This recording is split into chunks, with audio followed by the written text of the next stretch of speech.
നമ്മുടെയൊക്കെ നാട്ടില് ഏറ്റവും വേണ്ടാതെ കിടക്കുന്ന സാധനം എല്ലാ നാട്ടിലും എനിക്ക് അറിയത്തില്ല. ഞങ്ങളുടെ വീട്ടിലേക്ക് ഇഷ്ടംപോലെ ഉള്ളതുകൊണ്ട് ഞാനൊക്കെ കളഞ്ഞിട്ടുണ്ട് ഈ ഒരു സാധനം. പക്ഷെ മനസ്സിലായില്ല ഇതെന്താണ്, ചക്കച്ചോളയാണത്. പക്ഷെ ഇവിടെ എനിക്ക് കൊതി വന്നിട്ട് ഞാൻ ഒരു ചക്ക വാങ്ങിച്ചത്. കൂടിപ്പോയ ഒരു 1 2 3 4 5 6 8 9 10 11 12 ചോള കാണും. അത് കുഞ്ഞു ചോള, അതേ കണ്ടില്ലേ, കുഞ്ഞു ചോള 12 കാണും.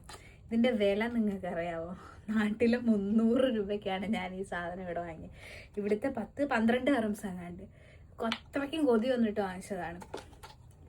നാട്ടിൽ നമ്മൾ വേണ്ടാന്ന് വെച്ച് കളയുന്ന ഓരോ സാധനങ്ങളുടെ ഇവിടത്തേക്ക് വില കണ്ടിട്ടുണ്ടല്ലോ, ഞെട്ടുന്നുണ്ട്. ഓഹ്, ഇങ്ങനെയാണോ നല്ല ടേസ്റ്റ്. പക്ഷെ നാട്ടിലത്രയും ടേസ്റ്റും കാര്യങ്ങളൊന്നുമില്ല.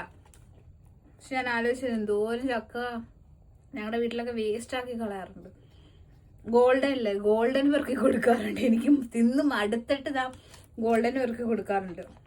ഇപ്പൊ നമ്മള് ഓരോരുത്തർ ചെല്ലുമ്പോഴേ ഇതിന്റെയൊക്കെ വില നമ്മൾ മനസ്സിലാക്കുന്നുണ്ടോ? കണ്ണുള്ളപ്പോ കണ്ണിന്റെ വില അറിയാമെന്ന് പറഞ്ഞല്ല, നല്ല വിലയാ ഗൈസ്. 300 രൂപയ്ക്കാണ് ഞാൻ ഇത്ര ചക്ക വാങ്ങിച്ചത്.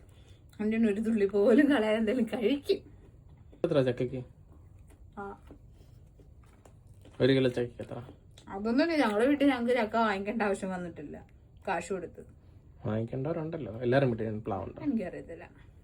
ഞങ്ങളുടെ വീട്ടിൽ ഇന്നേ വരെ വാങ്ങിക്കേണ്ടി വന്നിട്ടില്ല. ഞങ്ങൾക്ക് ചക്കയുണ്ട്. ചക്ക എന്ന് പറയുന്ന ഒരു സാധനം കാശ് കൊടുത്ത് ഇന്നേ വരെ വാങ്ങിച്ചിട്ടില്ല. ഇത് ഫസ്റ്റ് ടൈം ഞാൻ കാശ് കൊടുത്ത് വാങ്ങിക്കുന്നത് ഇവിടെ വന്നതിന് ശേഷം. ഞങ്ങളുടെ ഇഷ്ടം പോലെ ഒക്കെ ഉണ്ട്. ഞങ്ങളുടെ വെച്ച് കളയുക.